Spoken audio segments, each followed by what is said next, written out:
ଖିଚିଂ प्रसिद्ध किचकेश्वरी मंदिर विकास एवं उन्नतीकरण 50 कोटी टंका मंजूर घोषणा कले मुख्यमंत्री।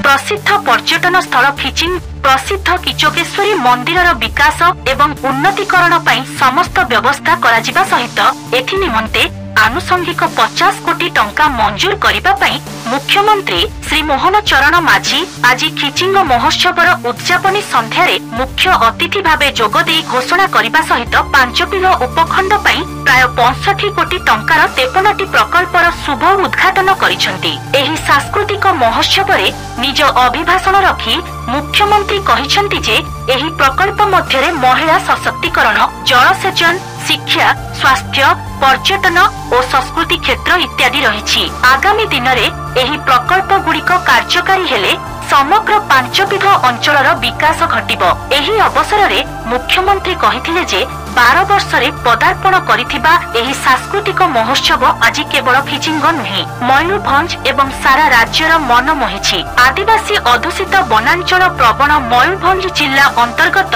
5 बिल उपखंड खिचिंग कला और संस्कृति परिपुष्ट एक समृद्ध क्षेत्र। एही किचकेश्वरी पीठ माटी रे प्रतिवर्ष पालन करा जाउथिबा खिचिंग महोत्सव केवल मयूरभंज जिला नुहे पड़ोसी जिला केउझर पई मध्य एक परंपरा रे परिणत होई सारिछि। प्रसिद्ध पर्यटन स्थल खिचिंग रे कला, संस्कृति और परंपरा बहन करुथिबा शिल्पींक कला मुगुनी पथर कारुकार्य अत्यंत मनोरम। आम सरकार तीर्थयात्रा और तीर्थयात्री सुविधा पाई एवं पर्यटन भित्तिभूमिर विकास पाई सर्वदा चेष्टित। केंद्र सरकार प्रसाद योजना रे आम खिचिंग मंदिर मध्य स्थानित होईछि, जेउथिरे विशेष सुविधा मानक मध्यरे पार्किंग, रास्ता, शौचालय, आलोकीकरण, पर्यटन सूचना केंद्र अंतर्भुक्त हेबो। एहा मध्य आतिथ्य, टूर गाइड एवं परिवहन परि क्षेत्र गुड़िक स्थानीय बासिंदा नियुक्ति जोगाइब।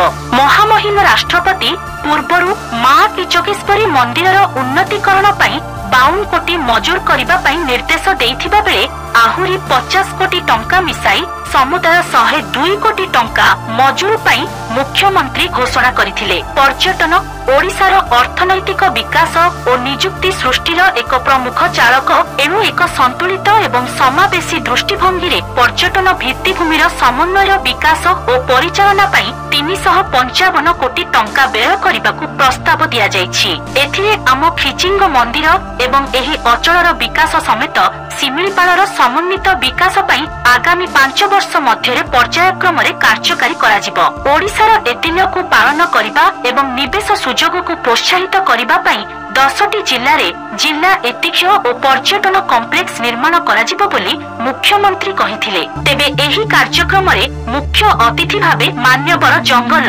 परिवेश और जलवायु परिवर्तन विभाग इंग गणेश राम सी खुंटिया, राज्यसभा सांसद श्रीमती ममता महांत, लोकसभा सांसद श्री नवचरण माझी, रायरंगपुर विधायक श्री जलेन नायक, करंजिया विधायक श्री पद्मचरण हाईबुरु, पाटना विधायक अखिल चंद्र नायक एवं तेलकोई विधायक द फकीर मोहन नायक जोगदे राज्यर विकास पाई मुख्यमंत्री को अशेष प्रशंसा करिसेंती। उक्त कार्यक्रम रे जिलापाल श्री हेमकांत सोय स्वागत भाषण प्रदान करिथिले और धन्यवाद अर्पण करिथिले।